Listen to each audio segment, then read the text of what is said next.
Print and electronic media సోదరులందరికీ నమస్కారం. ఈరోజు మేము ముందుకు రావడానికి ప్రధానమైన కారణం, ఈరోజు ఈ పత్రికా విలేకరుల సమావేశాన్ని జిల్లా అధ్యక్షులు జీవి రామకృష్ణ గారు, అదేవిధంగా నగర మేయర్ సునీల్ రావు గారు, అదేవిధంగా మాజీ గ్రంథాలయ చైర్మన్ అనిల్ గారు, జిల్లా పరిషత్ చైర్మన్ సోదరిమణి విజయ గారు, టౌన్ అధ్యక్షులు అన్న చల్ల హరిశంకర్ గారు, వేదిక మీద ఇతర పెద్దలందరికీ మీ అందరికీ మరొకసారి నా నమస్కారం తెలియజేస్తూ, నిన్న బండి సంజయ్ ఎంపీ, కరీంనగర్ ఎంపీ గారు కేసీఆర్ గురించి, అదేవిధంగా వినోద్ కుమార్ గారు గురించి అన్ని తప్పుడు మాటలు మాట్లాడి అందులో ఒక్కటి కూడా వాస్తవం లేదు. అసలు బండి సంజయ్ అంటే అబద్ధానికి నిలువుటద్దం. అబద్ధం ఎట్లుంటుందంటే నిలువునా చూపించేది బండి సంజయ్. అలాంటి అబద్ధాలు మాట్లాడి ప్రజలను మళ్ళీ ఒక్కసారి మోసం చేసేటువంటి ప్రయత్నం బండి సంజయ్ గారు చేస్తా ఉన్నారు. మా జిల్లా అధ్యక్షుడు చెప్పినట్టుగా కరీంనగర్ కథనబేరి ఆయన గుండెల్లో వణుకు పుట్టేసింది. ఇక దాంతో ఓడిపోతున్నా అనే ఒక భయం పట్టుకొని, డిపాజిట్ కూడా వచ్చే పరిస్థితి లేదనుకొని భయం పట్టుకొని నిన్న ఏదేదో మాట్లాడుతాడు, పిచ్చి పిచ్చి మాటలు. నేను ఇదివరకు కూడా చాలాసార్లు చెప్పిన, అసలు బండి సంజయ్ జర బీజేపీ నాయకులారా, ఆయన తీసుకుపోయి జర ఎర్రగడ్డ హాస్పిటల్లో వేయండ్రి. ఆయనకు మెదడులో ఇక్కడ తలలో ఉండాల్సినటువంటి మెదడు మోకాళ్ళకి వచ్చింది కనుక ఆయన ఏం మాట్లాడుతున్నాడో అర్థమైతే జర మంచిగా చేయించుండ్రని చాలాసార్లు నేను బీజేపీ నాయకులు ఇప్పుడైనా కొద్దిగా ఇంత నోటిఫికేషన్ ఇంకా రాలేదు. మరి ఈ పరిస్థితిలో ఉన్నాడు, రేపు ఇంకా ప్రజల దగ్గర పోతే ఏ ఊరికి పోయినా ఏం చేయలేదు కనుక ఆయనను తరిమే పరిస్థితి ఉంది. ఈ ఎలక్షన్లలో అయితే ఖచ్చితంగా బండి సంజయ్కు డిపాజిట్ వచ్చే పరిస్థితి లేదు. ఎందుకు లేదు అంటే ఏం చేయలేదు కనుక. మరి ఇవాళ తెలంగాణ రాష్ట్రం రావడం కోసం 32 పార్టీలను ఏకం చేసినటువంటి వినోదన్న మీద అభియోగాన్ని మోపుతా ఉన్నాడు. అసలు తెలంగాణ రాష్ట్రం తెచ్చేటప్పుడు కొట్లాడుతున్న సందర్భంలో బండి సంజయ్ ఎక్కడున్నాడు? ఏనాడన్నా ఓ జెండా పట్టుకొని తెలంగాణ రావాలి అని కొట్లాడిన దాఖలా ఒకటి ఉందా? ఇక పార్లమెంటులో దొంగ అటెండెన్స్ వేసిర్రని, దొంగ సంతకాలు పెట్టిరని మాట్లాడితే సిగ్గు లేకుండా, బుద్ధి లేకుండా ఒక ఎంపీగా ఆయన ఏం మాట్లాడుతాడో ఆయనకు అర్థమైతలేదు. అసలు నేను ఇక్కడి నుంచి వెళ్తున్నా, కేసీఆర్ గారు సమైక్య రాష్ట్రం నుంచి నేను వెళ్తున్నాను, తిరిగి తెలంగాణలోనే అడుగు పెడతానని చెప్పి వారు ఇక్కడి నుంచి పోయి తెలంగాణను కొట్లాడి తీసుకొచ్చి సావు నోట్లకు పోయి కొట్లాడి తీసుకొచ్చినటువంటి కేసీఆర్ గురించి పార్లమెంటుకి ఏవో లేదు, ఒక విజయశాంతి మాత్రంగా పోడియం దగ్గర కొట్లాడిందని మాట్లాడతాడు. అసలు ఆయనకు సోయి ఉందా? ఆయన ఏం మాట్లాడతాడో అర్థమవుతుంది. అసలు తెలంగాణ కోసం కొట్లాడిన వాళ్ళు ఎవరు? ఇది కూడా తెలియకుండా మతి భ్రమించి మాట్లాడుతూ ఉన్నాడు. మరొకసారి కేసీఆర్ గురించి ఎప్పుడైనా మళ్ళొక్కసారి మాట్లాడితే బిడ్డ నాలుక చీరేస్తాం. ఎందుకంటే నువ్వు ఒక ఎంపీవి, ఒక బాధ్యత గల ఎంపీగా ఉండి అన్ని అబద్ధాలు మాట్లాడితే మరి తగినటువంటి బుద్ధి అయితే ప్రజలు ఇప్పుడు చెప్తారు. పోయినసారి ఏదో ఆకతాయిగా గెలిచిండు, అప్పుడు ఏంది, ఏదో ఒక అమాయకులను, యువతను రెచ్చగొట్టి తప్పుడు మాటలు మాట్లాడి లాస్ట్కు అపోలో రీచ్ హాస్పిటల్లో పడ్డాడు, గుండెపోటు వచ్చింది. పాపం ఎన్నిసార్లు ఓడిపోయిండు, ఒక్కసారైనా గెలిపియాలని ప్రాంత ప్రజలేదో అనుకోకుండా గెలిచిన ఎంపీవీను కనుకనే ఏనాడు కూడా పార్లమెంట్లో ఒక్క మాట అన్న తెలంగాణ ప్రాంత ప్రయోజనాల కోసం, కరీంనగర్ అభివృద్ధి కోసం ఒక్కనాడు మాట్లాడినటువంటి ఎంపీ అసలు సిగ్గైతుంది కరీంనగర్ ఎంపీ అని చెప్పుకోవడానికి. ఎందుకంటే ఈ ప్రాంతం నుంచి ఒక పివి నరసింహారావు గారు, ఒక చొక్కారావు గారు, ఒక బద్దాం ఎల్లారెడ్డి గారు, కేసీఆర్ గారు, వినోద్ కుమార్ గారు ప్రాతినిధ్యం వహించి ఈ కరీంనగర్ జిల్లాకు ఎనలేని ఖ్యాతి తీసుకొచ్చినటువంటి బిడ్డలు ఎంపీలుగా ఉన్న ప్రాంతం నుంచి బండి సంజయ్ ఎంపీగా ఉండడం సిగ్గు, అవమానం అనిపిస్తుంది అసలు.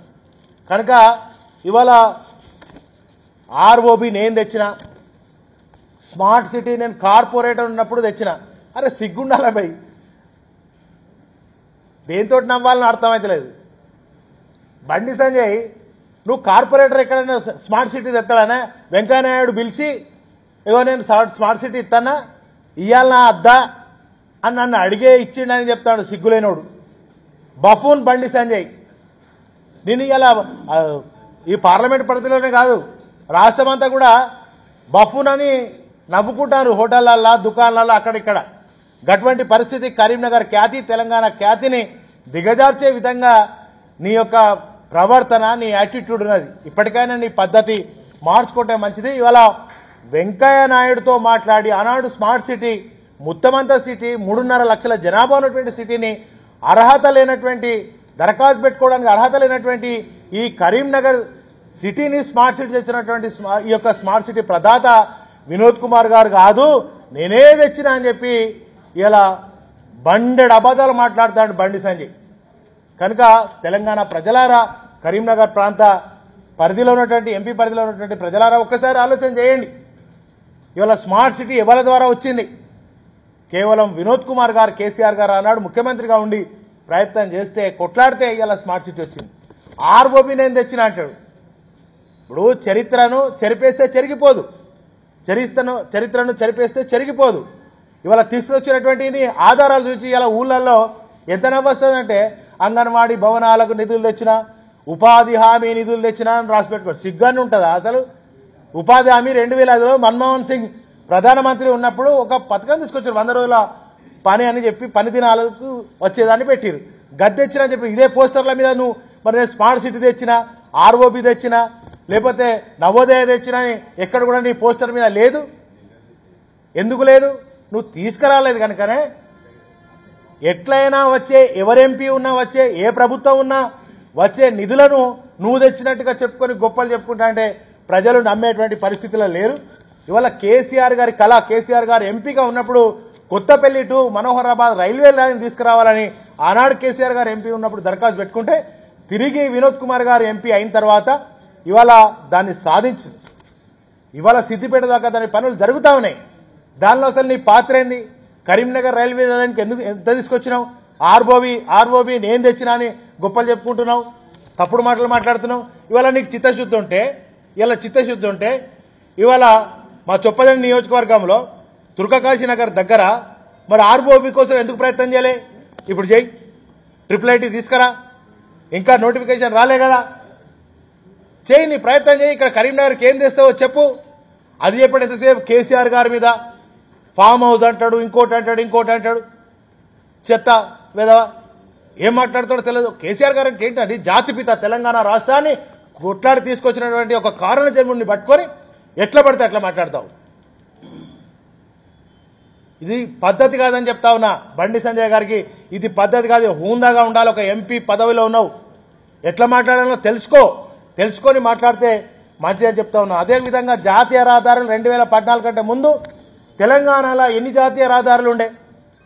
ఇవాళ వినోద్ కుమార్ గారు తీసుకొచ్చినటువంటి జగిత్యాల టు కరీంనగర్ టు వరంగల్, ఇవన్నీ వారు ఎంపీగా ఉన్నప్పుడు తీసుకొచ్చినటువంటి జాతీయ రహదారులు.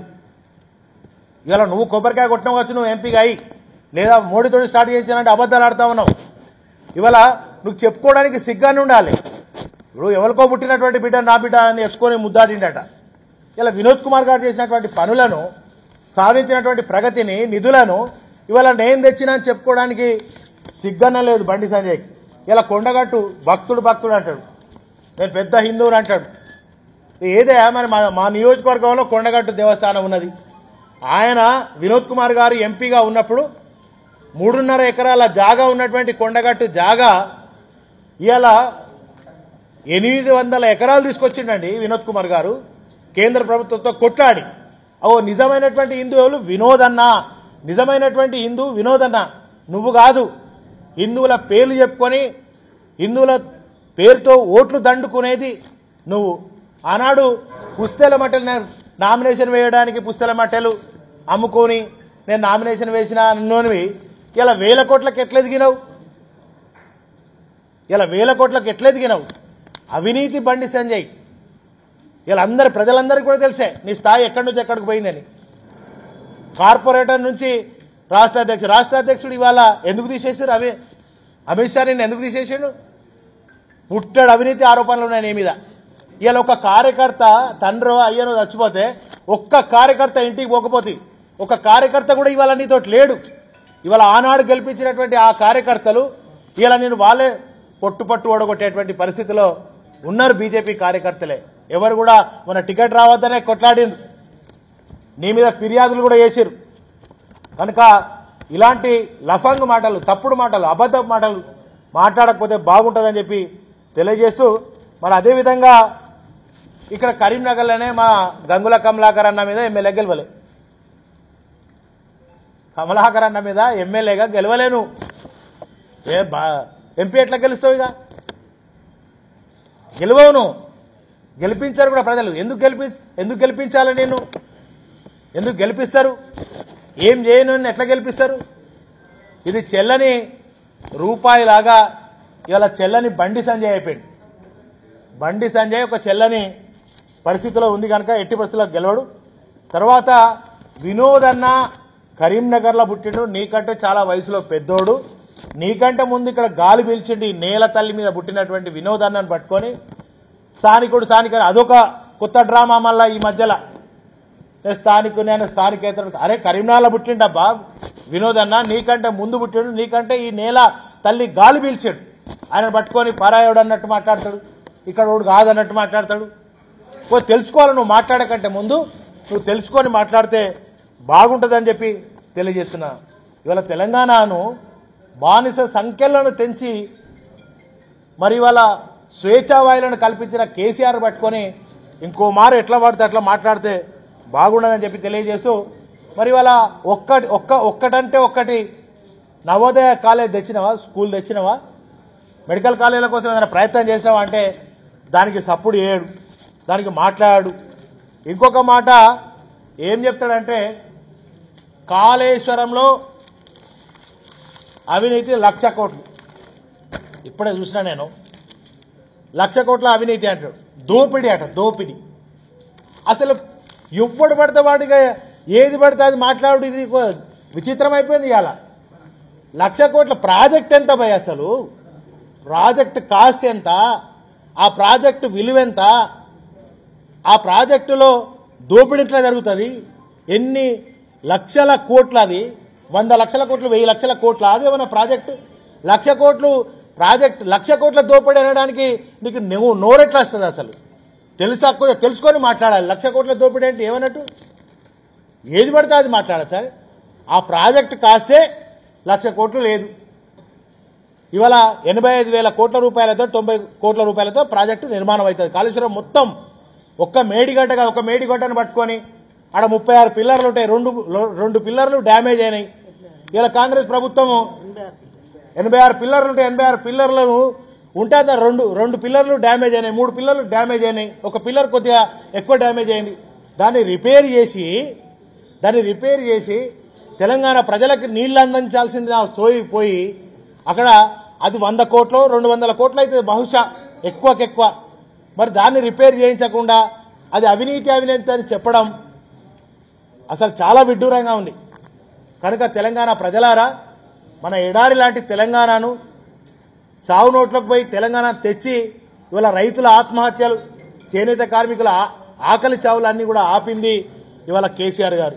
ఇవాళ ఉత్తమ్ కుమార్ రెడ్డి ఒకటి మాట్లాడతాడు, పంటలకు దేవుడే దిక్కట. 10 ఏళ్ళు మరి ఏ దేవుడు నీళ్ళు ఇచ్చిండు? కేసీఆర్ అనే దేవుడు నీళ్ళు ఇచ్చిండు. కనుక ఇవాళ తెలంగాణ ప్రజలు చాలా బ్రహ్మాండంగా ఉండిరి. ఇవాళ మళ్ళా దేవుడే దిక్కంటే కేసీఆర్ రావాల్సిందే. మళ్ళా ఈయన చెప్తున్న దాని ప్రకారంగా దేవుడే దిక్కంటే నువ్వు ఉత్తమ్ కుమార్ రెడ్డి నువ్వు ఎందుకో మంత్రి ఉండి రాజీనామా చేయి. రేవంత్ రెడ్డి కూడా రాజీనామా చేయాలి. తెలంగాణ ప్రజలను ఇవాళ తాగే నీళ్లు లేకుండా చేసి పారేసినాడు.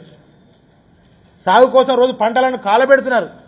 ఇలా మా వరద కాలువ కేసీఆర్ గారు ఉన్నంత కాలం జీవనదిలాగా ఉండే, ఇవాళ ఎండిపోయిన లోపల మళ్ళా తవ్వుతున్నారు, బాయిలు తవ్వుతున్నారు, వరద కాలువల బాయిలు తవ్వుతున్నారు. ఎంత సిగ్గుచేటండి. తాగే నీళ్ల కోసం గోసైంది, మళ్ళా బాయిల మీద క్రేన్లు వచ్చినాయి. కనుక ఇవాళ తెలంగాణ ప్రజలారా, తెలంగాణ తెచ్చింది ఎవరు, ఇవాళ దేశానికి రోల్ మోడల్ చేసింది ఎవరు, మన బతుకుల జీవితాల్లో వెలుగులు నింపింది ఎవరు, ఇవన్నీ కూడా మాయమాటలు నమ్మకుండా మీరందరూ కూడా మరి గ్రహించాలని విజ్ఞప్తి చేస్తూ బండి సంజయ్ గారికి మరొకసారి వారు ఎంపీగా ఉన్నారు. ఒక అజ్ఞాని ఎంపీని, ఒక అబద్ధాలు మాట్లాడేటువంటి ఆయన మనం ఎంపీగా చేసుకున్నాం. మన దౌర్భాగ్యం. ఈసారైనా ప్రజలు ఎవరైతే అభివృద్ధి చేస్తారో, ఎవరైతే ప్రజలతో మమేకం ఉంటారో, ఎవరైతే తెలంగాణ తెచ్చిండ్రో గాలకు మీ మద్దతు ఉండాలని చెప్పి కోరుకుంటూ, బండి సంజయ్ గారు ఇంకోసారి కేసీఆర్ గారి మీద కానీ అబద్ధాలు మా వినోదానికి మాట్లాడితే బాగుండదని చెప్పి హెచ్చరిస్తా ఉన్నాం.